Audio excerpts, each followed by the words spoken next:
आप ये जानते हैं कि सऊदी अरब में तेल यानी ऑयल की मात्रा बहुत ज्यादा है, जिनकी अर्थव्यवस्था का बड़ा हिस्सा इन्हीं तेल से आता है। और बिल्कुल ऐसे ही रूस यानी रशिया के पास भी बहुत बड़ी मात्रा है तेल की। यानी ऑयल के मामले में ये दोनों देश एक दूसरे के बड़े कॉम्पिटिटर हैं। ऐसे में उसके बीच ऐसा क्या हुआ कि इन दोनों देश के बीच तेल का युद्ध शुरू हो गया? क्योंकि आज के समय में ऑयल के बैरल का दाम इतना गिर चुका है कि जितना पिछले कई सालों से नहीं गिरा था। क्योंकि आज सिर्फ $30 में बैरल बिक रहा है। तो क्या कारण है इसका जिससे अरब और रूस के बीच तेल की जंग शुरू हो गई है? तो आखिर तक बने रहिए इस वीडियो में हमारे साथ, क्योंकि आज हम इसी मुद्दे पर बात करेंगे कि सऊदी अरब और रूस के बीच तेल युद्ध क्यों शुरू हुआ, और इसके अलावा और भी बहुत कुछ जानेंगे आप इस वीडियो में।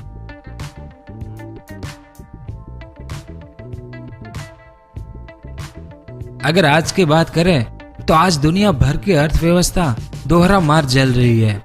एक ये जो बीमारी चल रही है वो, और दूसरा तेल को लेकर शुरू हुआ टकराव।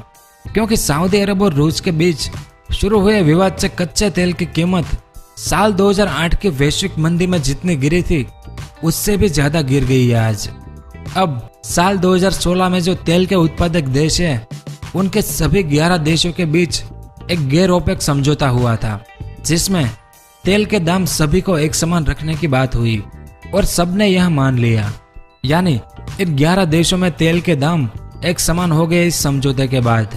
लेकिन तेल के मामले में अमेरिका के आत्मनिर्भर बनने के बाद रूस और सऊदी अरब में तेल के उत्पादन को लेकर विवाद शुरू हुआ। सऊदी अरब ने तेल की कीमत बढ़ाने के लिए अपने देश में तेल का उत्पादन भी कम कर दिया। अब तेल की कीमत बढ़ेगी तो इन सभी 11 देशों में भी बढ़ेगी। लेकिन रूस ने ऐसा नहीं किया। रूस ने बिल्कुल सऊदी अरब से उल्टा किया। रूस ने तेल उत्पादक देशों के संगठन ओपेक से सहयोग करना बंद कर दिया। इसका मतलब है कि रूस एशियाई मार्केट में तेल के निर्यात में सऊदी अरब की बादशाहत को चुनौती देने जा रहा है, जिस कारण आज बैरल के दाम $30 पर आ गए हैं। लेकिन फिर सऊदी अरब ने भी पलटवार किया और अब वो कच्चा तेल $25 प्रति बैरल तक बेचने की तैयारी में है। अब बात करते हैं कि सऊदी अरब और रूस की ये तेल जंग क्या है। दिसंबर 2016 में रूस और सऊदी अरब ने वियना में 11 गैर ओपेक देशों और ओपेक देशों के बीच एक समझौते पर हस्ताक्षर किए थे। इस समझौते का उद्देश्य था कि तेल की कीमतों को स्थिर रखा जाए और कम नहीं होने दिया जाए। शुरुआत में यह डील 6 महीने के लिए थी, लेकिन बाद में समय सीमा बढ़ती गई। इस समझौते को ओपेक प्लस कहा गया था। इस समझौते का मकसद यही था कि ओपेक और रूस के नेतृत्व वाले गैर ओपेक तेल उत्पादक देश तेल उत्पादन को लेकर संतुलन बनाए रखने पर काम करेंगे। धीरे धीरे यह समझौता मजबूत होता गया और आखिरी बार दिसंबर 2019 में इस समझौते को अप्रैल 2020 तक बढ़ा दिया गया था और उम्मीद की जा रही थी कि यह आगे भी जारी रहेगा। और इसी दौरान रूस और सऊदी अरब ने अपने आर्थिक हितों के हिसाब से कई समझौतों पर हस्ताक्षर किए। लेकिन अभी कुछ दिन पहले यानी 6 मार्च को इस समझौते को लेकर तकरारें शुरू हुई। इसमें हुआ यह था कि वियना में सऊदी अरब ने रूस के सामने तेल उत्पादक में कटौती का प्रस्ताव रखा ताकि मांग के हिसाब से कीमत को स्थिर रखा जा सके।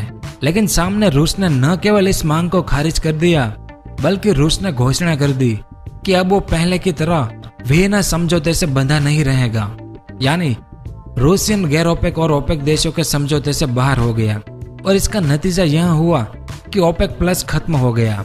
यहीं से रूस और सऊदी अरब में तेल को लेकर विवाद शुरू हुआ, जिसे ऑयल वॉर कहा जा रहा है। और 6 मार्च से अभी तक सऊदी अरब और रूस के बीच तेल की कीमतों को लेकर जारी तनाव और बढ़ता जा रहा है। रूस और ओपेक में किसी तरह से सप्लाई रोकने की नई डील पर सहमति नहीं बना पाई है, जबकि सऊदी अरब ने तेल सस्ता कर सप्लाई बढ़ाने की बात कही है। और सऊदी अरब अब बढ़ते तनाव को देखते हुए अब रूस के बजाय चीन और भारत में तेल खरीदारों के साथ संबंध मजबूत करना चाहती है, क्योंकि रूसी तेल की मांग काफी कम है और सऊदी अरब अपने पार्टनर देशों को तेल की अधिक सप्लाई लेने के लिए तैयार करने में लगा है। अब इन दो देशों की तकरारों के कारण बाकी तेल उत्पादक देश भी प्रभावित हुए हैं, जैसे खाड़ी के दूसरे तेल उत्पादक देशों ने भी उत्पादन बढ़ाने की बात कही है। दूसरी ओर रूस सऊदी अरब के साथ बातचीत के लिए भी राजी नहीं है और रूस के ऊर्जा मंत्री अलेक्जेंडर नोवाक ने कहा है कि उनके पास ओपेक प्लस देशों के साथ बातचीत करने की कोई वजह नहीं है और अब वो अप्रैल महीने में अपने यहाँ तेल उत्पादन बढ़ाकर हर दिन 2 लाख बैरल कर देंगे और सामने सऊदी अरब का लक्ष्य अप्रैल में 20.6 लाख बैरल प्रतिदिन तेल का उत्पादन करना है। तो अब सवाल ये है कि क्या ये दोनों देश इस तरह की लड़ाई में अपना नुकसान कर रहे हैं या फिर सऊदी और रूस कुछ और ही चाहते हैं। तो सऊदी अरब और रूस दोनों के लिए कहीं ना कहीं तेल की बिक्री और उससे आने वाला पैसा देश की अर्थव्यवस्था के लिए बेहद जरूरी है। लेकिन जो तेल युद्ध उनके बीच चल रहा है वो और भी बड़ा हो सकता है, क्योंकि रूस का अनुमान है कि अगर तेल की कीमतों को लेकर बात नहीं बनती और आमने सामने के हालात बनते हैं तो इस कारण से वो सऊदी अरब और दूसरे ओपेक देशों के साथ अपने अनौपचारिक सहयोग को खत्म कर सकता है। क्योंकि बीते सालों में तेल की कीमतों में उतार चढ़ाव के बाद से रूस ने बहुत सारे पैसे बहाए हैं, जिसकी वजह से उसे एक बड़ी वित्तीय मजबूती मिली है। और दूसरी वजह यह है कि तेल की कीमतों को लेकर अगर तकरार बढ़ती है तो रूस के अनुमान के मुताबिक सबसे बड़ी हार अमेरिका की होगी, क्योंकि तेल की कीमतें कम होने से अमेरिका को आर्थिक नुकसान होगा और अंतर्राष्ट्रीय दबाव के लिए जिस तरह वो हर बार प्रतिबंध लगाकर खुद को मजबूत दिखाने की कोशिश करता है उस पर भी असर पड़ेगा और अमेरिका की स्थिति कमजोर होगी। और जानकर आपको आश्चर्य होगा कि रूस ने बीते 5 सालों में अपने बजट को इस तरह कंट्रोल किया है कि वो 550 अरब डॉलर अपने खजाने में जुटाने में सफल रहा है, ताकि भविष्य में अगर कभी एक दशक तक भी तेल की कीमतें गिरकर सिर्फ 25 से 30 डॉलर प्रति बैरल हो जाए तब भी रूस को बहुत नुकसान नहीं झेलना पड़ेगा। और उन्होंने इस बात का ऐलान भी कर दिया है। रूस के वित्त मंत्रालय ने कहा है कि अगर तेल की कीमतों में यूं ही गिरावट जारी रही तो वो अपने नेशनल वेल्थ फंड से 150 अरब डॉलर निकालेगा ताकि हमारे बजट को संभाला जा सके। और अगर ऐसा होता है, यानी बीते सप्ताह कच्चे तेल की कीमत 30 डॉलर प्रति बैरल थी, अगर ये घटकर 27 डॉलर प्रति बैरल के औसत पर पहुंच गया तो रूस को अपना बजट मेंटेन करने के लिए हर साल अपने फंड से 20 अरब डॉलर निकालने होंगे। फिर भी रूस सही दिशा में जा रहा है, क्योंकि साल 2015 में मंदी झेल चुके रूस ने अपनी अर्थव्यवस्था के पुनर्गठन का फैसला लिया है। उन्होंने विकास पर स्थिरता लाने पर जोर दिया है और कई मायनों में वर्तमान हालात पहले के मुकाबले बेहतर है रूस के। लेकिन तेल की कीमतों में गिरावट से पहले रूसी सरकार की योजना थी कि वो अपने वेल्थ फंड का इस्तेमाल रूस का विकास करने में करेगी।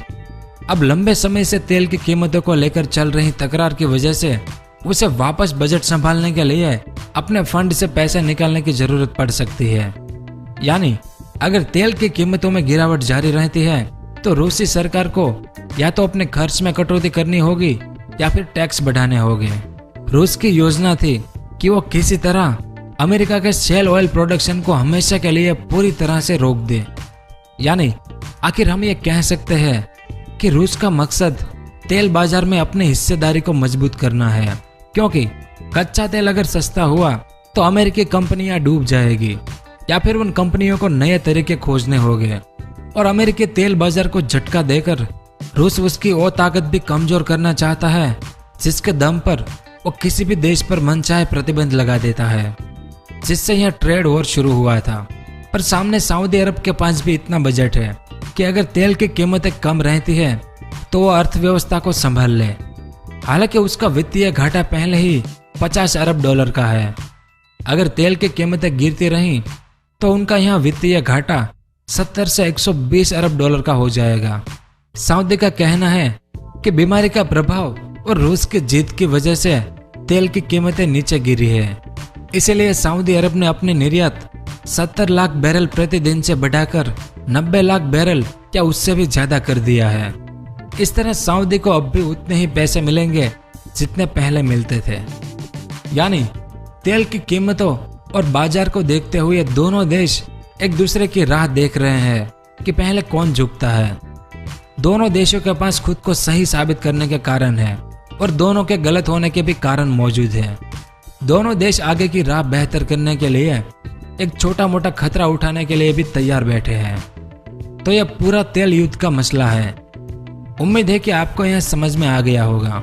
तो कृपया वीडियो को लाइक और शेयर जरूर करें। धन्यवाद। अगर आपको इस तरह के इंफॉर्मेटिव वीडियो देखना पसंद है तो हमारे इस चैनल को सब्सक्राइब करें और हमारी नई वीडियो सबसे पहले देखने के लिए इस बेल आइकन को भी जरूर दबाएं।